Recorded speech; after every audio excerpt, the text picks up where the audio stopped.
What's up, guys? My name is Mr. Green, and in this video we are going to be talking about Kendrick Lamar's fourth album, kind of, sort of thing. It's not a mixtape, it's not a EP, but I guess it's an album. You'd call it an album. Untitled, Unmastered. I am back. I'm back for real this time. I'm back with a vengeance. We're gonna be putting out content like left, right, and center. It's gonna be crazy. So you should subscribe, please. Subscribe. I'm politely requesting that you would subscribe to this channel because you're gonna want to be here. We're gonna be wrapping up this Kendrick Lamar saga that's been going on for over a year, and we're nearing the end with big video. I'll tell you about it when it's my Mr. Morale review. So we're gonna just be going through Untitled and Master. We're not gonna be going track by track because I've tried that. It's just not gonna work. So I'm just going with my general thoughts of the project, and then I'm going to give it a score. And I have decided to abandon number scores for this. I'm still gonna be doing, like, if I ever review Blu-rays again, I'm gonna still give those number scores. But for music and stuff, I'm gonna go back to my letter scores because that feels better and right in my mind. So we're gonna be doing that. I also want to differentiate myself, because with everything I'm seeing now, I'm like, oh, there's like no one doing letter scores anymore. So that's what I'm gonna do. I'm gonna separate myself, distinct myself from the rest. So let's just get right into Untitled, Unmastered. Now, going off of the title, it is, in terms of like mixing and mastering, it's like kind of rough. It's kind of but you know what? Songs ain't half bad. Songs are actually impeccable.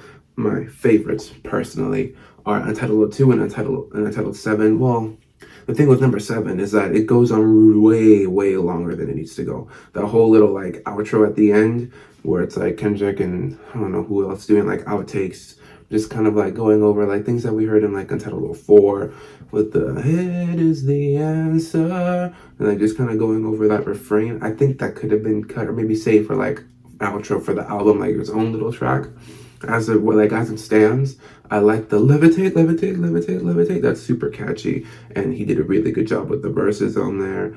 I think the Santa's reindeer line is kind of funny, and I think that segment is incredible, which is why I'm glad that he did put the levitate section on its own. But if I play just a levitate section, I lose the little kid going like, Compton is where I'm from, which I really like. And then his little verse right after that, I feel like Pacino and Godfather, like that's all really great. And it's just the last little bit that I could do without, but the first half is just so incredible. Like, it's on par with most of his other songs. It washes people's whole discographies. Like, it's crazy how good it is. But Untitled 02, oh my God, his voice on that, get God on the phone, that just goes crazy. When I first heard it, I was kind of not aware, present of what was happening, like I was with most of my Kendrick reactions, but I'm fixing that with my new reactions, which will be coming soon. I'm just saying, haha, sneaky self-plug. But when I was aware and I heard it for the first time, I was like, whoa, I feel like I'm being like lifted up, but it's like dark. It's not like a happy uplifting. It's like it has this like dark like aura around it of just like the album cover, like the colors on there, like that kind of like misty aura surrounds this whole album. Like, it is like unmastered and it's not super shiny and pristine. Aside from 06 and 8, these all have this kind of dark atmosphere around them, and I think it works incredible. The one that has it the most is Untitled 4, which is, I think, Kendrick's first collaboration with SZA, and she sounds amazing on this. And I think it's Lance Skywalker on the second half. I don't remember, but maybe this is why I do need my notes. But I mean, Untitled 4 is just like, they say the government brings something, the youth. Like, it's eerie, it's dark, it's like messy. It's like I can see the parts that this would be like on T-Pab if they did fit it in there, would have been in something around like You, just not really the kind of uplifting all right part, but it would have been on the darker depths. And then things like 06, the song with CeeLo Green, which I think it's amazing that Kendrick Lamar was like, you know what, I have the song with legendary artist CeeLo Green, I'm gonna shelve it. It's not time.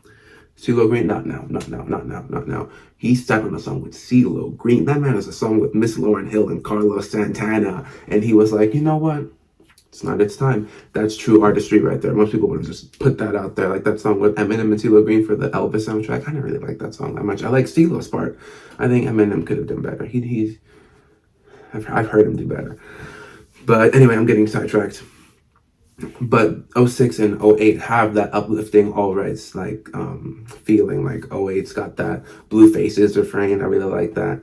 And also, how can I not talk about this without the pimp pimp hooray? I love that so much. I was like, yeah, pimp pimp hooray. But it also has this kind of like dark undertone, just like the rest of the songs on here. It's like the way they say it, like in their voices, it's like celebratory, but also kind of eerie. Like you don't know if it's like in a super positive manner. You don't know if they're saying it like they want to say it. You don't know what the tone around the cheer is. And it gives this unsettling atmosphere, this little tingle down your spine, and I love it. And let's go back to Untitled 02. Because we talked about the get God on the phone, but I didn't talk about the switch up at the end, the Cordero Kenny flow. Like, oh my God, that's crazy. And I love his line about like, was the queue just about a noon at 11? Almost like I seen another plane crash. Jesus Christ. Like, that song is amazing. I think it's one of Kendrick's most underrated songs. I think almost every song on this album is underrated. Untitled 01, I could do without Untitled 01. I listened to that song like 3 times, and I don't intend on listening to it again.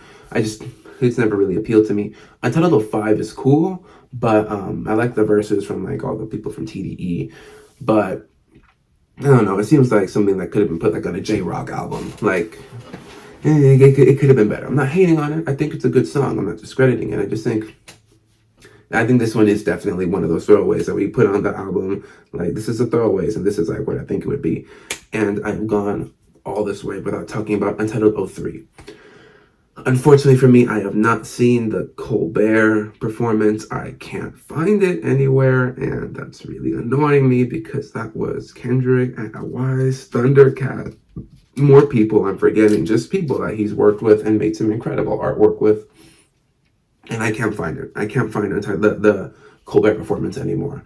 I might have to go through like Colbert's actual episodes and find it. And was it even Colbert? I don't know.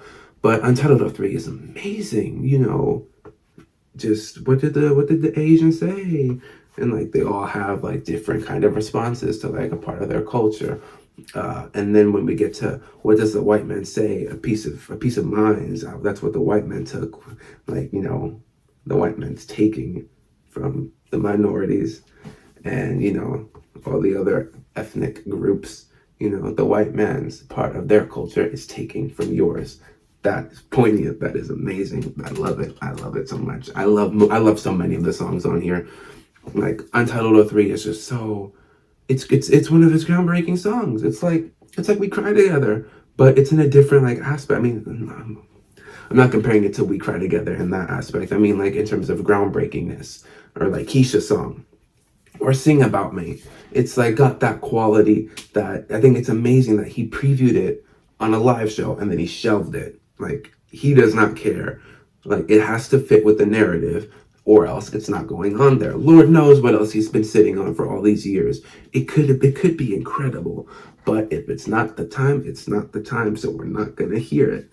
I think this album is really impressive. It's impressive for 2 reasons. One, it shows his restraint in that everything he puts in his albums, he puts there with a purpose. He doesn't just throw anything on there for the sake of runtime or just extending the track list. That's why he added the Hard Part 5 onto the Missed Him Around the Big Steppers album. Now, it also does show a second thing, which is he is such an incredible artist.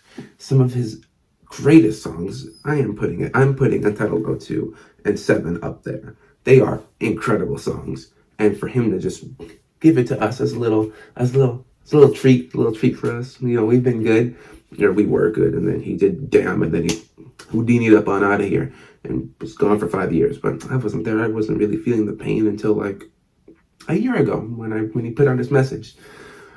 And I think it's really impressive that he managed to pull something like this off. Most artists, if they released like a little EP of their unfinished, unmastered, like just like kind of throwaway songs. I mean, not really throwaways, but just songs that they just didn't see fit to be released. It would not be this high quality. And I also mentioned this on my stream when I first reacted to this, but I just want to put this out there one more time. I think this is what, when an artist passed away and then their labels, like what they do with XXXTentacion and Pop Smoke, like when they pass away and like they make these posthumous albums, like they take their acapellas and put them on new production where it doesn't fit, where it doesn't belong, and then they add a bunch of features on there to make it longer, to make them full, not good songs, and then put them out there as a brand new album.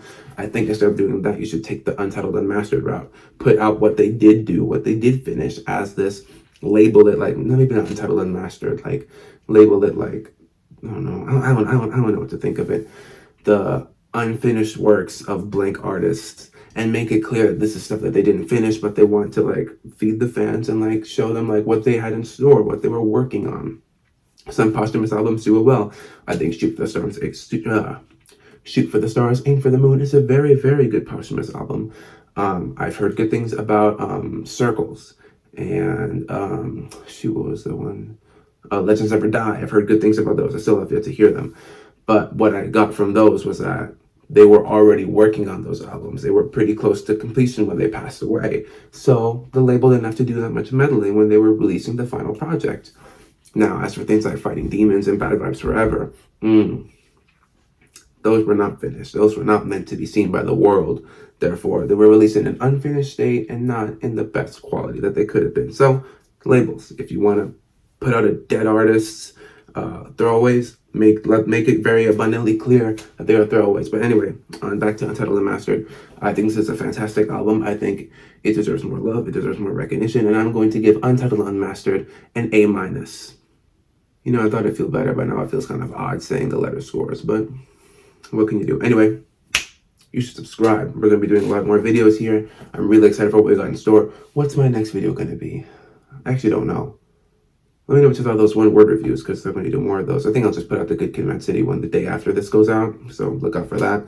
And subscribe. We got some cool stuff coming. Bye.